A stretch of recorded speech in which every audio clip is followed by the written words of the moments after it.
Transcribed. The National Broadcasting Company presents Biography in Sound.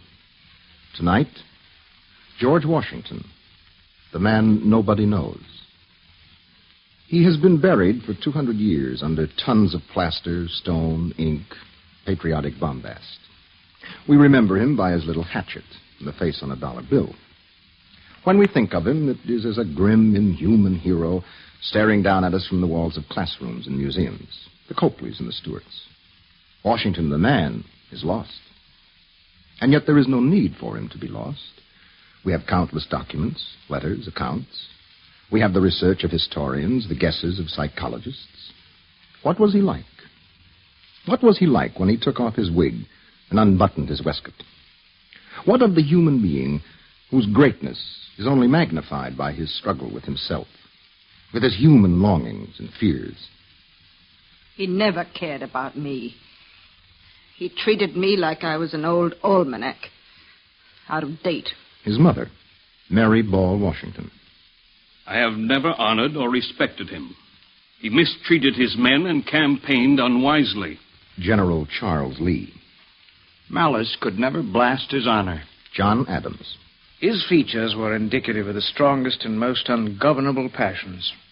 Had he been born in the forests, he would have been the fiercest among the savages. No casual judgment, but the words of Gilbert Stuart, who spent many days painting the man from life. With respect to myself, I think the arrangement is not quite as it ought to have been, that I, who'd much rather be at home, should occupy a place with which a great many younger and gayer women would be prodigiously pleased. I'm still determined to be cheerful and to be happy. His wife, Martha Custis Washington. The world has no business to know the object of my love declared in this manner to you when I want to conceal it. George Washington to Sally Fairfax, 4 months after his public engagement to Martha Custis. Where did his greatness lie? Well, certainly he was by any standards a great man. Historians are inclined very often to conceive of him as some sort of savior, born perfect and filled with virtue. The truth is that he developed as a man and as a personality over a period of many years, and this is the key to understanding him. Moncure Conway wrote in 1892, "The Washington family has passed into a conventionalization curiously resembling that of the Holy Family. The savior of his country has, for his mother, a saintly Mary. His father is kept in the background like Joseph. He is born in a mean abode." The first I ever knew Augustine had a son by his second wife was when he wrote that he was coming to Westmoreland to visit me.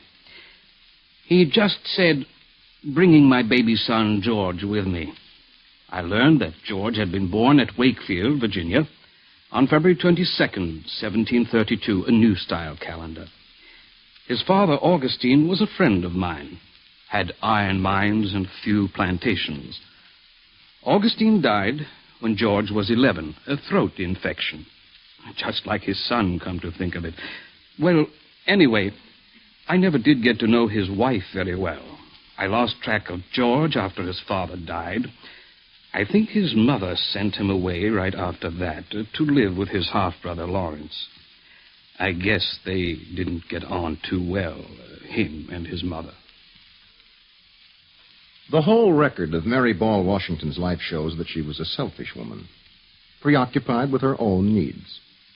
She was generous enough, but she wasn't content with giving. She wished passionately to possess in return, according to historian Francis Bellamy.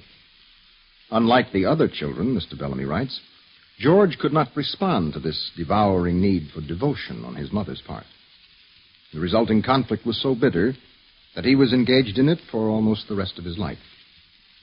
As a matter of fact, he was the only one of Mary Ball's sons to surmount her powerful maternity. Charles died in drink, Samuel of women, and Jack remained tied to her all his life. No, sir. In all the years I was with him as his man, she never come once to see him. For 30 years after he married Miss Custis, His mother never showed her face at Mount Vernon. In the 83rd year of her life, Mary Ball Washington lay on her deathbed in Fredericksburg, Virginia. I only want to hear from him with his own hand that he is well. She did not hear. Alone, without a word from his mother, he had been sworn in as first president of the United States in New York City. On August 25th, 1789, Mary Ball Washington died of cancer.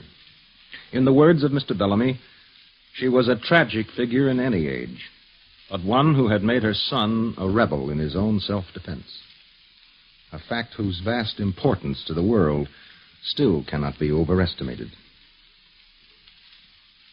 At the age of 11, following his father's death, his mother sent him to stay with his half-brother, Lawrence Washington, at Mount Vernon. It has ever been my opinion... Lawrence Washington writing to Governor Dinwiddie in London when the question came up of allowing non-members of the Church of England to settle in the lands beyond the Blue Ridge. It has ever been my opinion that restrictions on the conscience are cruel in regard to those on whom they are imposed. This from the man who was to exert a tremendous influence on George Washington during the formative years between 11 and 16. England, Holland, and Prussia are examples I may quote, and much more, Pennsylvania, which has flourished under that delightful liberty so as to become the admiration of every man who considers the short time it has been settled. 6 years of exposure to a doctrine which was shockingly liberal for those times. Except for a few Quakers, we in Virginia have no dissenters. But what has been the consequence? We have increased by slow degrees, while our neighboring communities, whose natural advantages are inferior to ours, have become increasingly populous. His companion during these years was young George William Fairfax, son of the colonel who lived as neighbor to Lawrence Washington. This is young Fairfax speaking.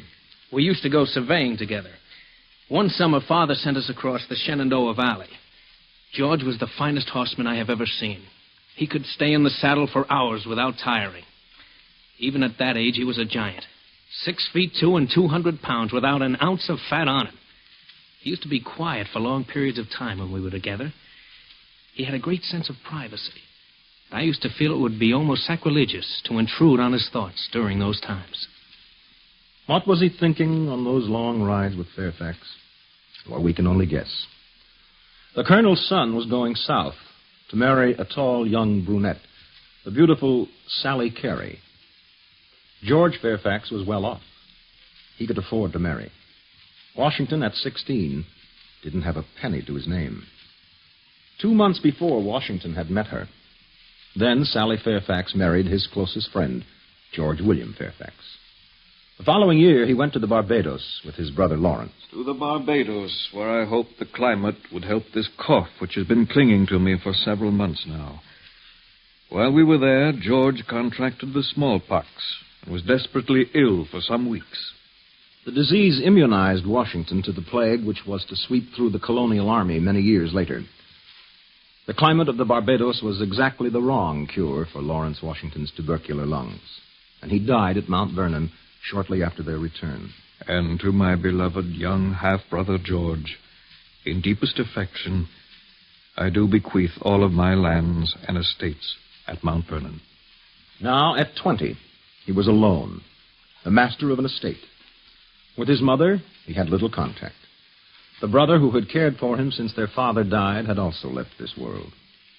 He was physically powerful, a tremendous horseman, an athlete, and already, as one of the older ladies put it... Impudent? Well, he danced with me 6 times at Colonel Fairfax's reception for Sally. He is charming, though, when he wants to be. I never saw such a moody young man. My place of residence is at present at his lordship's... Washington, writing of his stay at Colonel Fairfax's plantation, where he was to spend much of the following 9 years. My place of residence is at his lordship's, where I might, was my heart disengaged, spend my time very pleasantly, as there's a very agreeable young lady in the same house. But that's only adding fuel to fire. It makes me the more uneasy, for by often and unavoidably being in company with her, revives my former passion for your lowland beauty.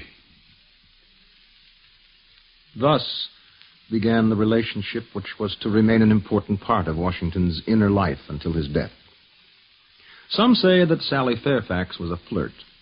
She had her portrait painted with a pretty flower in her hand and a come-hither smile on her lips. The details are not known.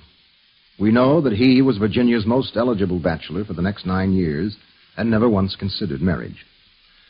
We know that he wrote to Sally often of his unfulfilled love for her, and that he destroyed all of his diaries and letters during this period.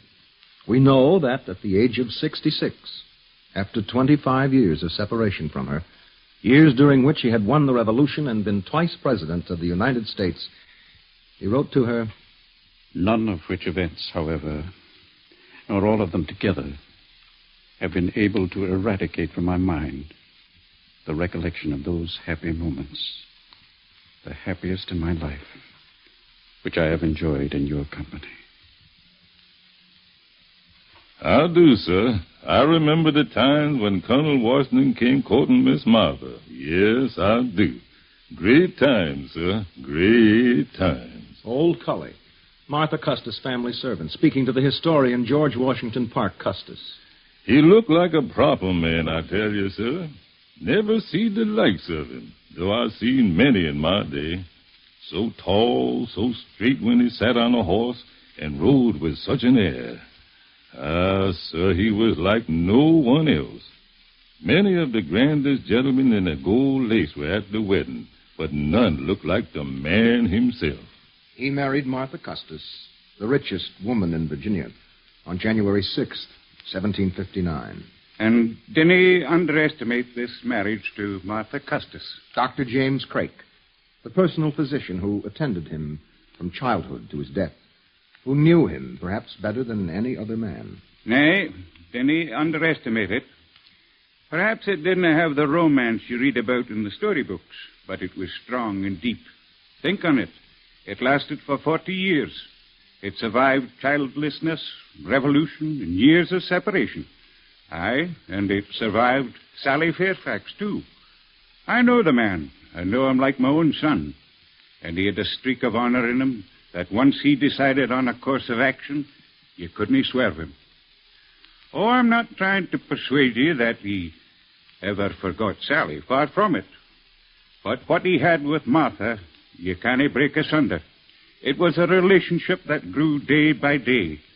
And there's a deep satisfaction in that. They liked each other, and they respected each other. And there was more to that round little woman than you'd ever dream.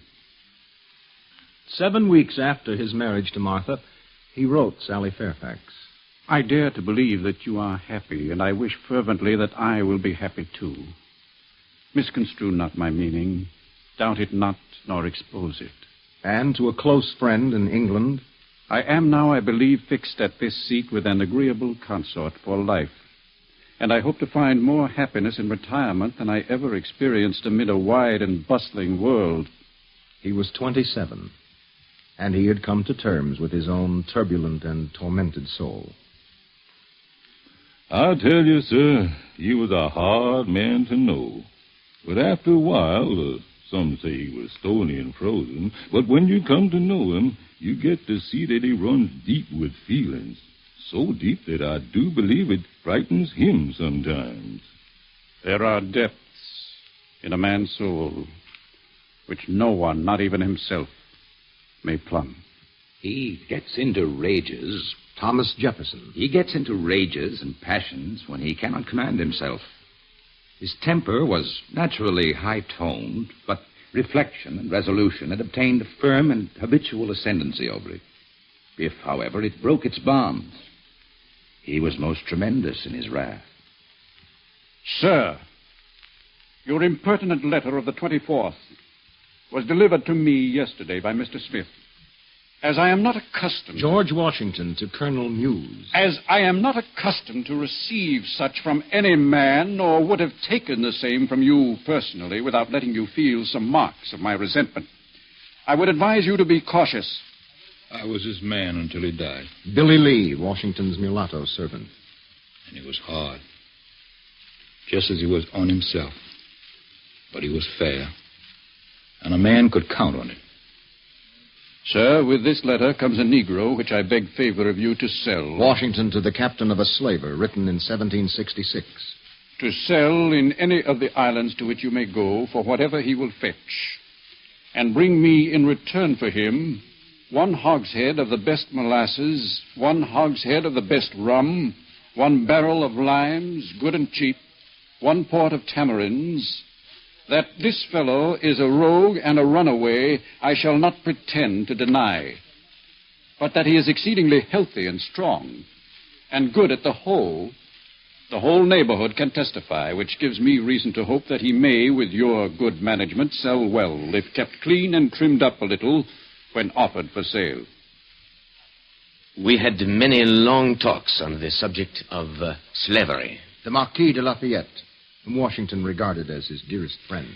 And he came to see, I think, that the whole institution of slavery was abhorrent and could not be reconciled with democracy. It was characteristic of the man that his sense of justice would enable him always to select the fine principle and make it a part of his life. I hope it will not be conceived, Washington, 1786. from these observations, that it is my wish to hold the unhappy people who are the subject of this letter in slavery. I can only say that there is not a man living who wishes more sincerely than I do to see a plan adopted for the abolition of it. But there is only one proper and effectual mode by which it can be accomplished, and that is by legislative authority. When he died, he left it in his will that I should be free if I choose it. And he forbid any slave of his to be transported down or sold up. And he say free all slaves which belong to him in his name. And he say he like to free all slaves now, but some belong to Miss Washington. So when she die, they all be free. And he say if they cannot work or find food, his heirs shall feed and clothe them. And I do, moreover, most pointedly and most solemnly enjoin it upon my executors to see that this clause of my will be religiously fulfilled, without evasion, neglect, or delay.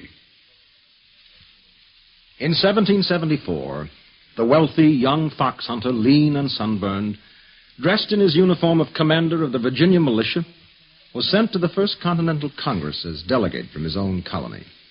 He was 42 years old at the time.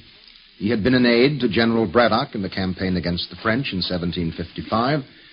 He had published a rather famous account of his military expedition against Jumonville. And there was a murmur when he entered the assembly. I thought it a little ridiculous at the time. The speaker is Benjamin Franklin. He was the only man there in full uniform. Buff and blue, as I recall it. Same color he adopted for the Continentals. Well, naturally, I turned to Jefferson and asked who the fop was. That's Washington, he told me. Fox hunter from Virginia. Well, he made a speech at the Virginia Burgess only last month in which he offered to raise 1,000 men at his own expense and march at their head to Boston. I put my handkerchief in front of my face to smile at that. It occurred to me how the devil a farmer from Virginia concerned himself with the fact that they were going to close Boston and starve us out. Well, somehow I couldn't take my eyes off the man. Nobody could. He didn't seem at all foppish or ill at ease. There was an air about him. He moved easily, by far the most graceful big man I've ever seen. And when he finally spoke haltingly, ill at ease, you got the feeling that here was a man with such a fine sense of his own inner life that he bore no shame or embarrassment, even at speaking so poorly. He accepted himself with his imperfections, and he knew his limitations. He is the only man I ever met who was utterly and completely devoid of personal fear. Before the Congress had ended, we all knew it. He was our man. NBC is bringing you Biography in Sound. George Washington, the man nobody knows. We'll continue with Part 2 after a brief pause for station identification. We continue now transcribed with Part 2 of George Washington, the man nobody knows. They came shuffling in from the farms of Massachusetts and Vermont, sullen, stubborn, heads hanging, big hands gripping long squirrel guns or scythes or wooden clubs. They stood around in silent groups looking at the tall man in the buff and blue uniform of the Virginia militia, appraising him silently, taking the measure of the man. When their officers tried to dress them up in some kind of order, they moved with a slow resentment, eyeing them suspiciously. Most of them wore tattered work clothes. Some were barefoot. Occasionally, you would see a father and a son, no more than 11 or 12. To look at them, you'd wonder what spark had ever prompted them to come. Could these men know the meaning of Jefferson's high-flown rhetoric, the talk of liberty and equality and freedom? Could ignorant folk such as these ever be shaped into an army that would stand against the immaculate ranks of British grenadiers? When you live hard the way we did, and the Rocks have got a mortgage on the land, you get in the habit of helping out. Like somebody come down one day and says, Japheth, old man Woodard's building a new barn where the old one burned. And you tell your wife, I think I'll go down and lend a hand to old man Woodard with his barn, see? Well, one day Samish, he has the place near the plank road, he come by and says, Japheth, they got a hard row in Boston. And Israel Putnam's going over there with some of the boys to lend a hand. So I just said to Samantha, I think I'll go down and look around the camp with old Put. And I went. A Yankee is a peculiar bird. Israel Putnam. He doesn't care about his head, but he dreads like the devil having his shin shot up. Give him something to stand behind, and he'll fight as long as he can see anything to shoot at. I told General Washington when he first come down to Cambridge to take command that we ought to fight guerrilla style, but he wanted discipline. Discipline. Why, before he come, when Artemus Ward was in command, there wasn't a day passed when an officer wouldn't get knocked down by one of his own men. Like as not, he'd just get up and whip the tar out of his man, or else we'd get a new officer. But the general, he tried to put a stop to it. Torture he used. When he'd find a man guilty of rioting, he'd had him straddle a board 6 foot off the ground. Then they'd tie weights to his feet and leave him. A lot of the men wouldn't stomach it. They went home. Well, the general learned pretty quick that you can't bully a man into fighting for you. He learned. You got to say that no matter how you feel about him. Dear Jack, I am now to bid brother adieu to you. George Washington to his brother, 1776. I am now to bid adieu to you and to every kind of domestic ease. I am embarked on a wide ocean, boundless in its prospect, and in which perhaps no safe harbor will be found. My dearest, George Washington to his wife, 1776. I would not think of leaving this city without dropping you a line, especially as I do not know whether it will be in my power to write again till we get to camp. I go fully trusting in that providence which has been more bountiful to me than I deserve, and in full confidence of a happy meeting with you sometime in the fall. I return an unalterable affection for you, which neither time nor distance can change. My best love to Jack and Nellie, and regard for the rest of the family. The time is now near at hand. General Orders, July 2nd, 1776. The time is now near at hand which must probably determine whether Americans are to be free men or slaves. Let us therefore animate and encourage each other and show to the whole world that a free man contending for liberty on his own ground is superior to any slavish mercenary on earth. Now there was no retreat. The formative years were over. The meld that had worked in him as a child and a youth and a young man was brought to a boil. Washington the man had taken his cross on his shoulders and started on the long pilgrimage of his mature life. I know the integrity of my own heart. George Washington, 1776. I know the unhappy predicament I stand in. I know that without men, without arms, without ammunition, without anything fit for the accommodation of a soldier, that little is to be done. And what is more mortifying, I know that I cannot stand justified to the world without exposing my own weakness and injuring the cause. Those first months, he was like some kind of animal in a cage. When I'd fix his breakfast in the morning, he'd look at it like a child whose mama's trying to make him eat. He'd push it away. That saved his life one morning in Cambridge when one of his bodyguards tried to poison him. I give the plate to the hound, and he died. And I tell Master George, he don't say a word. He just walk out. And by they come and get Master Hickey, and they hang him up to die. He was in a fierce temper those days, was Master George. No troops, he said. No money, no nothing. How'd they expect me to fight a war? One day he writing one of those letters to the gentleman in Congress. Seemed like he was always writing. And he looked up at me, sudden-like, and he said, Will, the Spanish pears will be in bloom at Mount Vernon. And he stopped. And I seen he was 1,000 miles away by the look in his eye. 1,000 miles away. He wrote to us. I remember it must have been August, because the Spanish pear was in blossom. Sally Fairfax. The letter was addressed to my husband. I wondered why he had sent it. Didn't say much.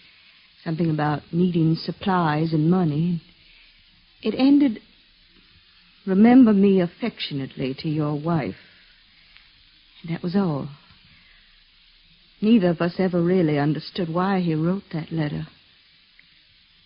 Well, I'm an old woman. Doesn't really matter now. While Washington tried to make an army out of the chaotic, poverty-stricken mob at Cambridge, the British were encamped in Boston, only a few miles away. It has always been a source of utter amazement to me Sir William Howe, commander of the British garrison at Boston, that Washington didn't simply march into Boston and put us all to the sword. Half our troops had pneumonia, the other half had smallpox, and we had no supplies at all. If he'd sent 5,000 men at us, he would have destroyed the entire King's force in America. Instead, he let himself send his most brilliant general, Benedict Arnold, racing off to Canada to try and take Quebec. Oh, Lord. By the time he was ready to attack, we'd made plans to evacuate the city anyway. To take a town without killing a single man was an empty victory. I never saw much value in fighting for towns anyway, but it looked good on the communiques, and the king rather expected it. There were rumors to the effect. Rumors which reached mine own ears. The speaker is George III, King of England. To the effect that General Howe's sentiments were with the colonists. Some went so far as to whisper that he deliberately abandoned each opportunity to crush the insurrection. I was also aware that he was a violent Whig and had stated publicly that America deserved her independence and he would like to see her have it. But I know Sir William. He is, as you may recall, a cousin of mine, with good German blood. I believe he did his best. Personally, I was never convinced of the value of those ridiculous outposts to my country anyway. This fellow Washington, I can't understand what makes a loyal British subject who has everything in life, a good income, position, friends. What makes such a man become subversive and try to overthrow his government by plotting and force of arms? So, if it wasn't Howe's treachery, what was it? I spoke to my minister, Lord North, and he makes jokes. I don't know if our generals frighten the enemy, he tells me, but they certainly frighten me. This is funny. I was always convinced, as I am now, that the majority of Americans were loyal British subjects. The number of loyalists who joined our forces was enough to show this. Burgoyne's army was doubled in a single campaign by loyal Americans. And now, secondly, I will not tolerate opposition. The opposition in my own country is fantastic. They plot against me. It's a fact, don't doubt it. I've heard them whisper I am mad, that I impose my will on every minister. But I am the king. How can I be mad? Why didn't they surrender? They are the ones who must be mad. I simply don't understand how we lost the colonies unless it was because of this fellow Washington, who was certainly out of his mind to keep fighting and losing and fighting. And I sent them German soldiers, mind you, and the finest in the world. And those idiots of the generals, they betrayed me. Yes, how to? He never wanted to win. Oh, I should have known from the start. The indications of the psychosis into which George III lapsed are found in this statement. But there are also in it some interesting observations. Let's listen now to General Charles Lee, whom Washington had sent ahead to fortify New York City. If it hadn't been for the stupidity and dilatoriness of the British, if the British generals hadn't been blind to their opportunities, George Washington's reputation today would probably be that of a misfit, a failure, and one of the worst blunderers in the history of military strategy who ever lived. Only an utter fool would have attempted the defense of New York. First of all, he shouldn't have tried to defend it. Second, he violated the most simple principle of warfare by dividing his troops, putting half the army over in Brooklyn and the other half in Manhattan. Good Lord, if it hadn't been for the rain, they'd have cut us to ribbons marching in from Long Island like that. They praised him for the retreat. That's what galls me. Retreat. There they were, the best of our army, crowded along the shore in Brooklyn, waiting for a bunch of leaky old rowboats to take them across. If Howe had swept down on them, he'd have ended the bloody war right there. But he waited. He always waited when it seemed he could finish us. And by morning, Glover's regiments of Marblehead fishermen had managed to row them across to Manhattan. So there we were in Manhattan with the British just waiting for a few boats so they could cross the East River and finish us. And still that fool Washington hung on. He was incapable of making a decision. He was the worst military man I ever met in my life. I remember the morning they crossed the East River to come and get us. It was the 15th of September. The first we knew, the cannons over at the river were booming. The general, he was at headquarters in Harlem. He says, "Horace, saddle my horse." I did. And then we followed him down the island. Well, we got halfway down and we saw the first of our troops. They was running like the devil was chasing them. And it was a red-coated devil.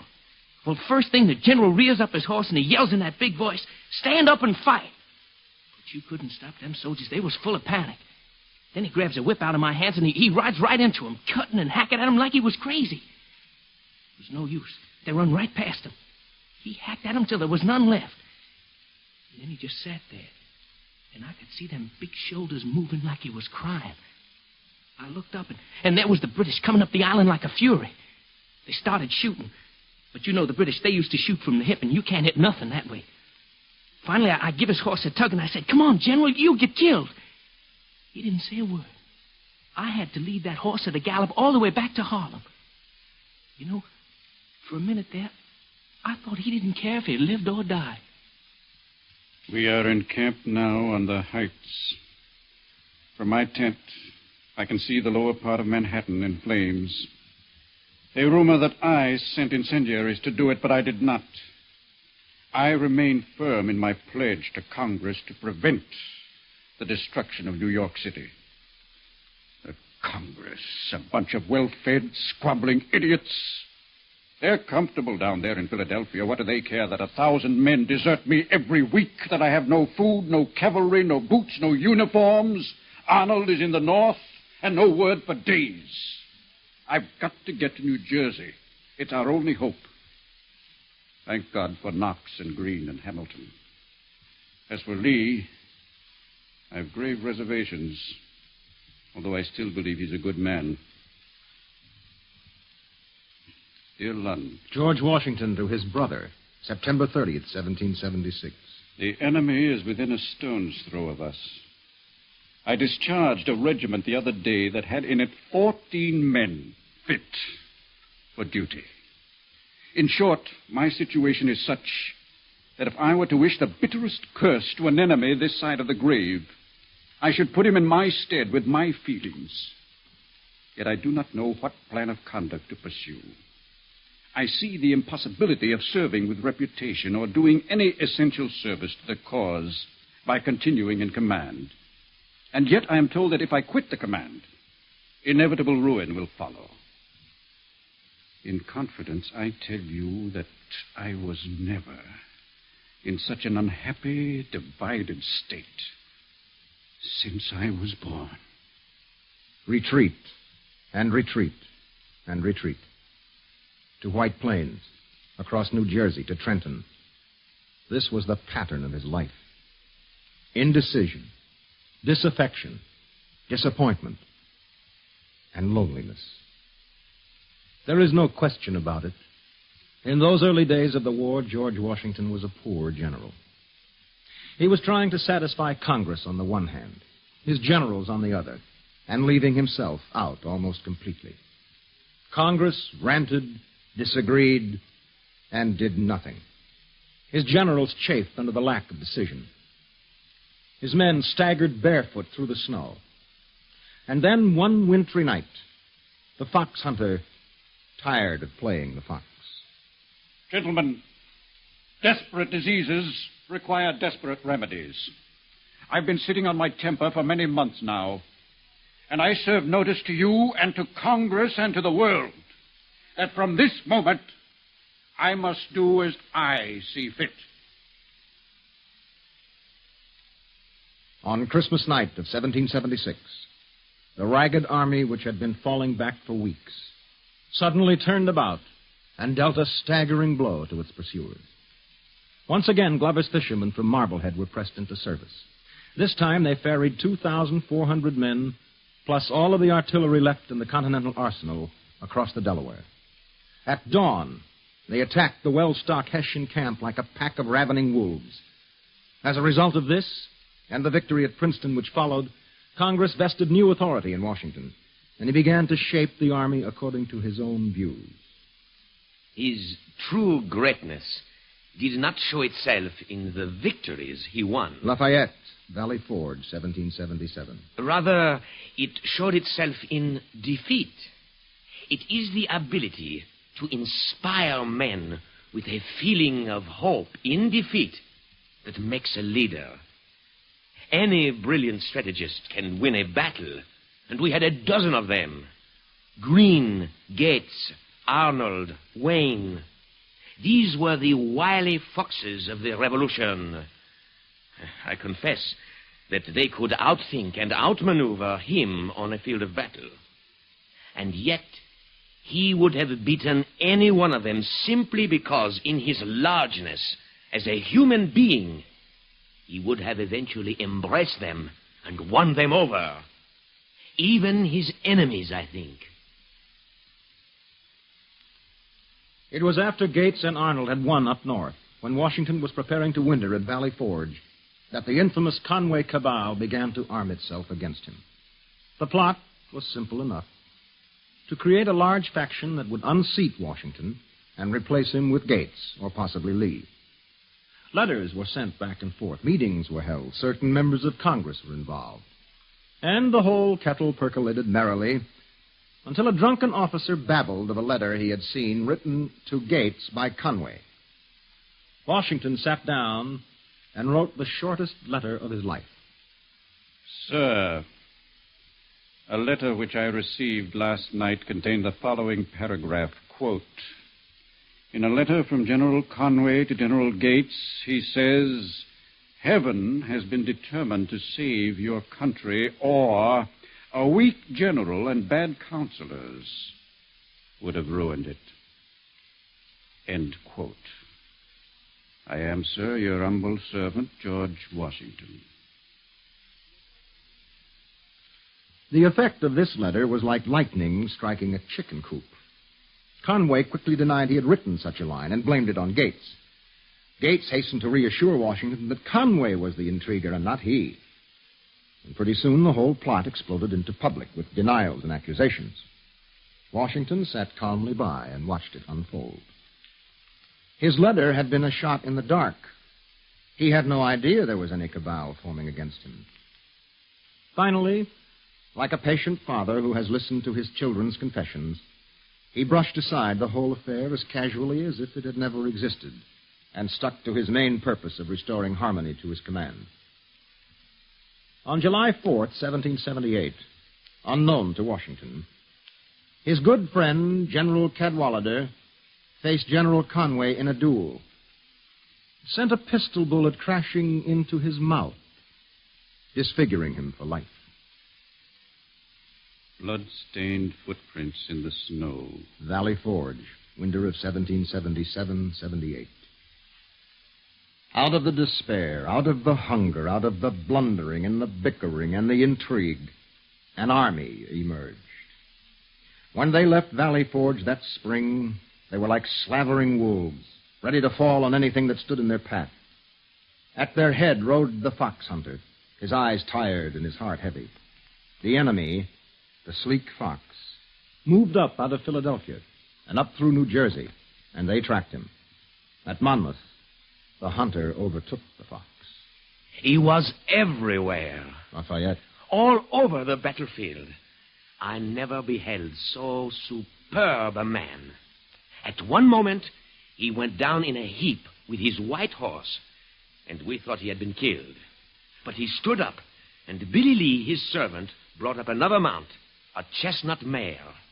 He spurred right into the thick of the fighting again. After the battle, General Lee, who had deserted his troops in the midst of the action, was court-martialed. He said he had tried to save the main body of his men in a hopeless situation.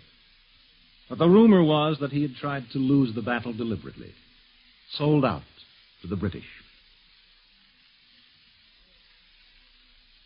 The war dragged on to its weary conclusion now. Battles were won and lost.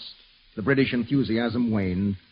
And it was a 3-year process of wearing down which came to a smashing climax at Yorktown.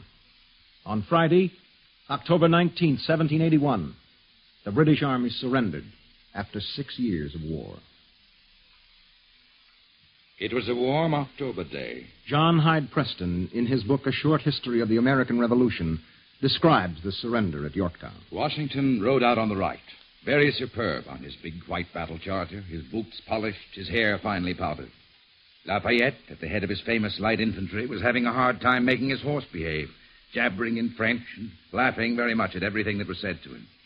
Over on the left, near the banks of the York River, stout old Papa Rochambeau bobbed along proudly at the head of his dapper French legions. The country people stood gaping. But in the bay, the riggings of the tall ships were full of singing sailors. Then there was a blast of music on the autumn air, growing louder. The surrendering army appeared. The long red and blue columns marched by, laying their flags on the ground, stacking their guns. It was all over. I can truly say, Washington, that the first wish of my soul is to return speedily into the bosom of that country which gave me birth, and in the sweet enjoyment of domestic happiness, in the company of a few friends, to end my days in quiet, when I shall be called from this stage.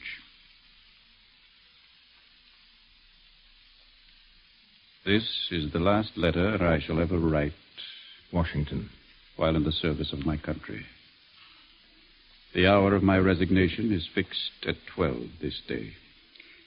He was intent on having Christmas dinner at home. Tobias Lear, who kept Washington's private accounts. On the 23rd, he was in the saddle again, headed back from whence he came. He took with him the following items, which I entered in the cash book. A locket, 5 shillings and 5 pence. 3 small pocketbooks, 1 and 10. 3 sashes, 1 and 5. Dress cap, 2 and 8 pence. Hat, 3 and 10. Handkerchief, 1 pound. Children's books, 4 and 6. 1 whirligig, 1 and 6.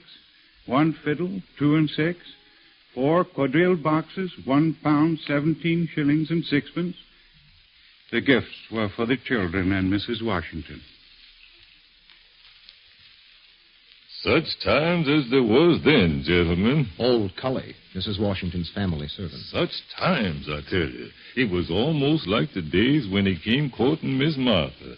Laughing and singing, and him bouncing the little ones on his knee, and dancing with the ladies, and folks coming in carriages from miles around to wish him well and shake his hand. And in the morning he was up at 4 o'clock, and he took his man Billy Lee, and they rode out on the farms, and they was smiling like there was some big joke all the time. But I tell you, sir, I seed Miss Martha look at him sometimes quick like, and I could tell she was worried about him. Seems like he was always going, like a big clock that can't unwind. Up at 4, in the saddle. I remember when Dr. Craik and Master Bushrod come in saying they couldn't keep up with him. He'd started his horse and drove her till she liked to drop from it. On April 30th, 1789, he took the oath of office as first president of the United States. My movements to the chair of government will be accompanied by feelings not unlike those of a culprit who is going to the place of his execution. A year before, he had refused an offer of the crown by Colonel Nicolas, one of his officers. He called me into his headquarters at Newburgh. Washington Secretary Jonathan Trumbull. I remember it well because he was almost trembling to hold back his rage. I have the original notes right here in my folio. Sir, it is with a mixture of great surprise and astonishment I have read the sentiments you submitted for my perusal. Be assured, sir, no occurrence in the course of the war has given me more painful sensations. If I am not deceived in the knowledge of myself, you could not have found a person to whom your schemes are more disagreeable. Let me conjure you, if you have any regard for your country, banish these thoughts from your mind. The part I acted in the American Revolution is well known. This is Tom Paine speaking. I shall not here repeat it. It is time, though, sir, to speak the undisguised language of historical truth. The person addressed is President Washington. You slept away your time in the field till the finances of the country were exhausted, and you have but little share in the glory of the final event. You commenced your presidential career by swallowing the grossest adulation. If you are not great enough to have ambition, you are little enough to have vanity. John Adams is said, and John, it is known, was always a speller after places and offices. John has said that the presidency should be made hereditary in the family of Washington. He did not go so far as to say the vice presidency should be made hereditary in the family of John Adams. The character which Mr. Washington has attempted to act in this world is a sort of a non-describable chameleon thing called prudence. It is in many cases a substitute for principle, and is so nearly allied to hypocrisy. As to you, sir, treacherous to private friendship, for so you have been to me, and that in the day of danger, and a hypocrite in public life, the world will be puzzled to decide whether you are an apostate or an impostor. And so they turned on him one by one. Hamilton, Jefferson, Adams, isolating him in the presidency, enraged at his treaties, at his unwillingness to have America drawn into the French conflict, at his dogged conservatism and determination to proceed slowly and cautiously. The attack on me is like a cry against a mad dog, couched in such indecent and exaggerated terms as could scarcely be applied to a Nero or a pickpocket. A few stood by him. Franklin, who was aging rapidly, and Lafayette, and Dr. Craik, and some of his old generals, like Knox. I care what they think. It pains me deeply that they desert me. But I am determined to listen to my heart. And I know my own integrity. We need 20 years of peace. We need a strong national government. We need neutrality and a commercial treaty with England. Jefferson opposes me. Well, let him. They say I betray my old comrades, the French. Let them talk. My heart answers to me. On September 17, 1796, he published his farewell address to the people after serving 2 terms as president. When John Adams was elected second president, Washington walked through the streets to his home to congratulate him. When he approached the house, John Adams. When he approached the house, an immense crowd followed him, moving in total silence. When he reached my door, I greeted him, and then he turned around and looked out on the crowd of people who had followed him. I honestly don't think he expected it. It is my belief that he felt he had been deserted by all his fellow Americans instead of a few in high office. Did they tell you he was a cold person? I tell you, no one ever saw him so moved. The tears rolled unchecked down his cheeks. He was 64 years old, and I do believe it had taken him all those years to learn to cry.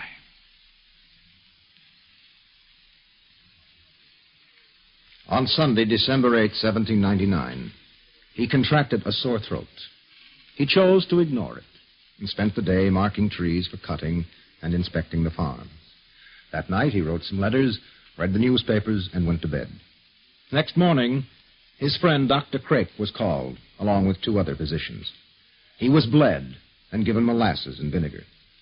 The bleeding weakened him, but he was bled again, as was the medical procedure. About 5 o'clock, Dr. Craik came into the room. Tobias Lear, his bookkeeper. The general said, "Doctor, I die hard, but I'm not afraid to go." The doctor pressed his hand, but could not utter a word. About 10 o'clock, he made several attempts to speak. At length he said, "I am just going. Have me decently buried." I bowed assent, for I could not speak. He looked at me again and said, "Do you understand me?" I said yes, and he said, "'Tis well." About 10 minutes before he expired, his breathing came easier. Dr. Craik came to the bedside, and the general's hand fell from his wrist. I took it in mine and pressed it to my bosom.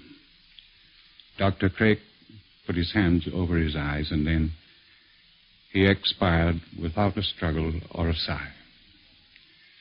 Mrs. Washington, who was sitting at the foot of the bed, asked in a firm voice, "Is he gone?" I could not speak. "'Tis well," she said, in the same voice. "All is now over, and I shall soon follow him. I have no more trials to pass through." I think I knew General Washington intimately and thoroughly. Thomas Jefferson. His mind was great and powerful, without being of the very first order. It was slow in operation, but sure in conclusion. Hearing all suggestions, he selected what was best, and certainly no general ever planned his battles more judiciously. He was incapable of fear, meeting personal dangers with the calmest unconcern. His integrity was most pure. His justice, the most inflexible I have ever known. No motives of interest or consanguinity of friendship or hatred were able to bias his decision.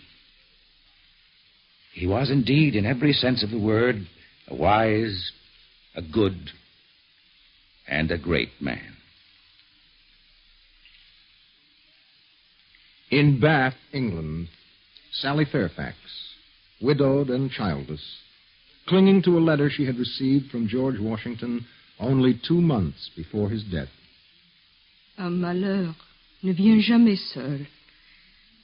On n'estime jamais une chose assez qu'avant que nous l'avons perdue. These are the words she wrote in her Bible. Sorrow never comes singly. We never value a thing rightly till it is lost. The preceding program was transcribed. Monitor takes you everywhere each weekend on NBC Radio.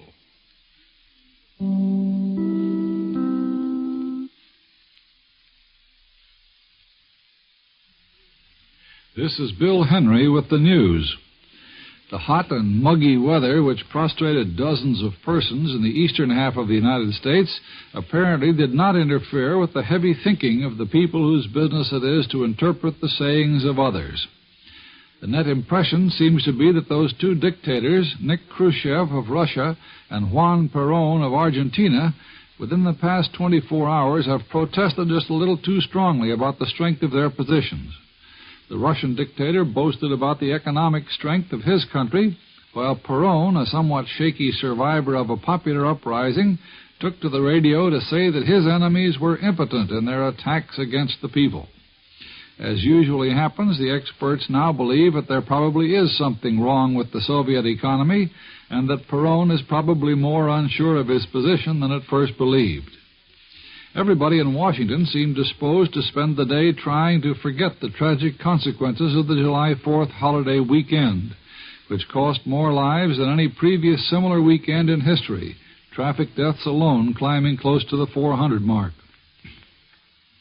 President Eisenhower, after sending a get-well message to Democrat Senate Majority Leader Lyndon Johnson this morning, who is in a serious condition as a result of a heart attack, lunched with Republican congressional leaders Bill Noland and Joe Martin, and then went to a special showing of This Is Cinerama. Tomorrow he meets all the congressional leaders and will hold his usual weekly news conference. Up on Capitol Hill, the House of Representatives made news by voting a reward of up to $500,000 to anyone providing information regarding the smuggling of any atomic device into this country. It also voted that henceforth all presidential papers shall become the property of the United States government. For many years, these papers have been deemed to be the private property of the presidents, and their disposition has ranged from complete destruction, as in the case of President Harding, or long secrecy, as in Lincoln's case, to the triumphant carrying off of carloads, as in the case of Presidents Roosevelt and Truman, who undertook to set up private libraries. In addition, today, the House voted to limit to 3 years the period during which Korean War veterans can draw GI unemployment compensation. The Senate distinguished itself by letting the Dixon-Yates question, which has been one of the loudest debates in recent history, fizzle out like a wet firecracker today, when it voted $1 1/3 billion to the Atomic Energy Commission and the Tennessee Valley Authority, leaving untouched an appropriation of $6.5 million for Dixon-Yates.